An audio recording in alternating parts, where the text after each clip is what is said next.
in canvassing the league and doing research around a player like him, it comes back that Dennis is a player that other teams hate to play against, but his teammates love to play with, because he has that kind of nasty tenacity, grit, and that's really at the center of how we play and how we win.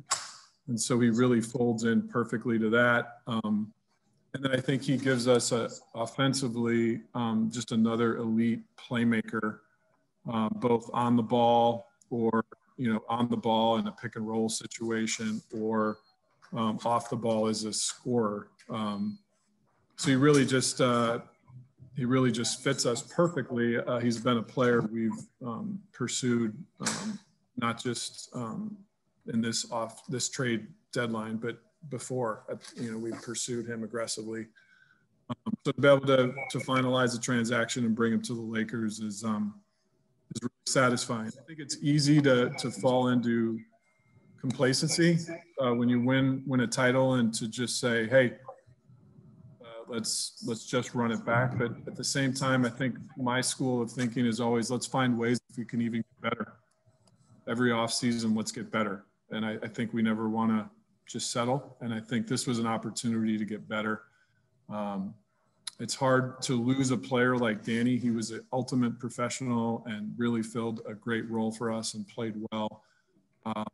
But overall, we just feel like this addition of a younger player to our core and for the future was something that we couldn't pass on. Okay, we're going to go next to Kyle Goon. Hey, Rob. You mentioned yourself just now that you guys have been interested in getting Dennis Schroder, and I think we've heard that may go back a year or two. What was sort of the genesis point where you thought, hey, maybe this guy can be helpful to us, and why has it been tough to work out until this moment? Well, I think he's been a player that's been in high demand.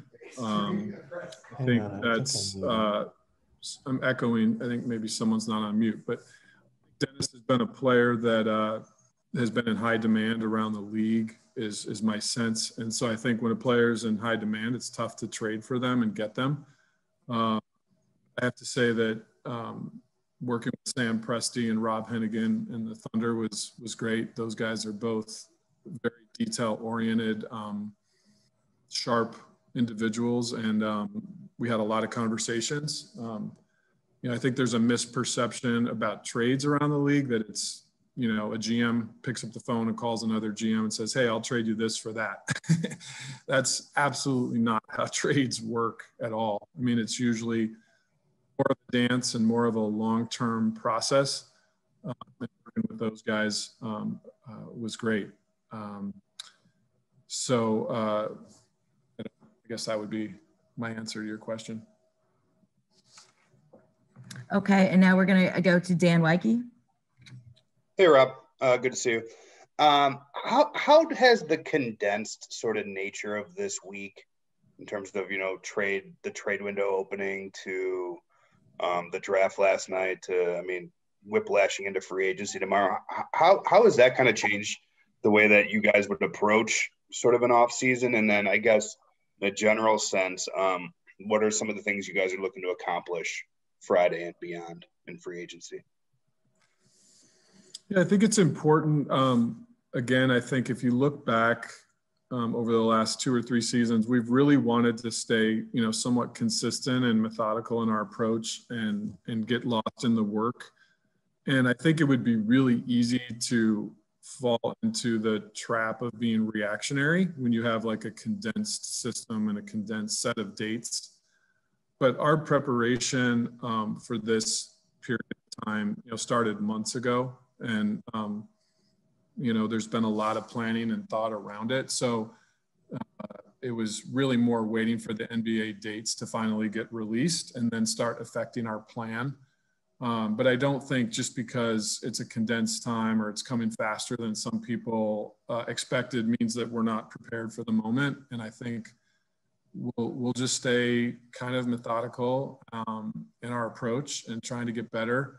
our ultimate goal for the 2020-21 season is, of course, to defend the title. And we want to put in the work with the draft trade that we did last night, and then heading into free agency that starts on Friday, to optimize our goal to be in that position.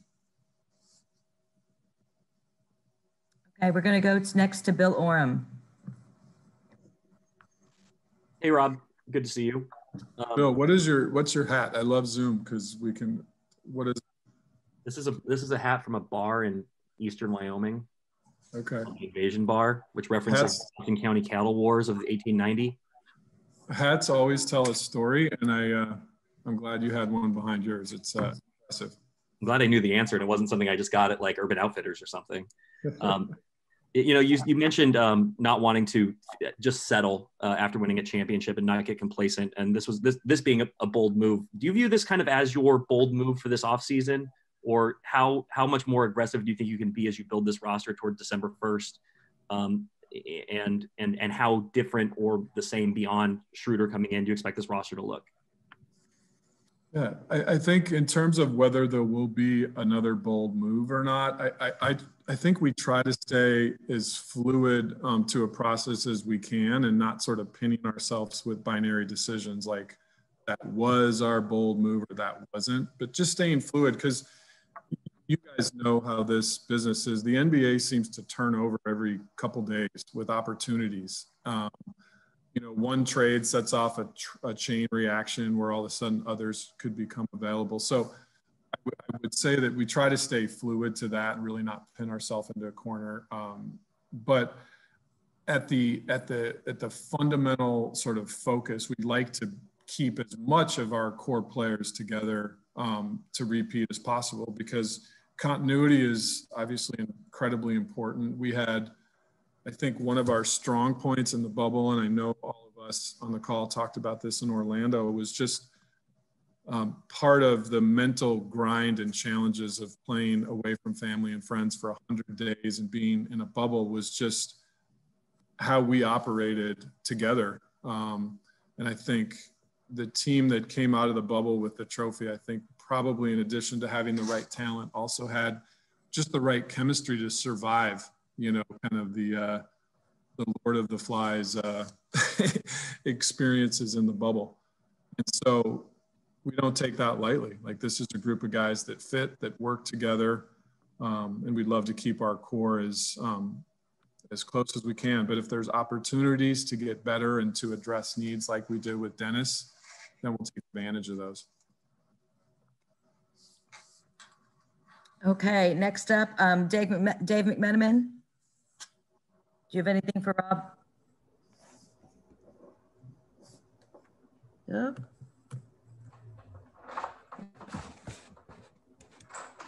Okay, we'll go on to Alan Sliwa then. Hey, Rob. You mentioned one thing on Schroder. You said he's a player that some teams will hate to play against, but teams love playing with. How much has that come into play for you, that when you made this trade, that this is the type of player that he's going to be relentless, he's never going to back down? How important is that when you were, obviously putting together this deal, aside from his stats, because we know his stats are great? Yeah, I think the way that we built the roster last year, and it was really played out in the playoffs, was we did want to be the team that kind of played the hardest and the nastiest and with the most confidence that as any other team. And I think a lot of teams felt that way about the Heat in terms of how they played, and the Lakers and Heat obviously both ended up representing their conferences in the finals, but that's something that we want to continue. I think the combination of high IQ players, but that also play with like a tenacity and a high level of confidence and not backing down is kind of the core of the type of players we want to assemble the team with.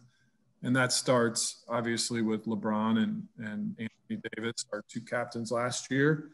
They are constantly attracted to players that have that grit and have that nature. And I think we had a roster full of guys like that last season. And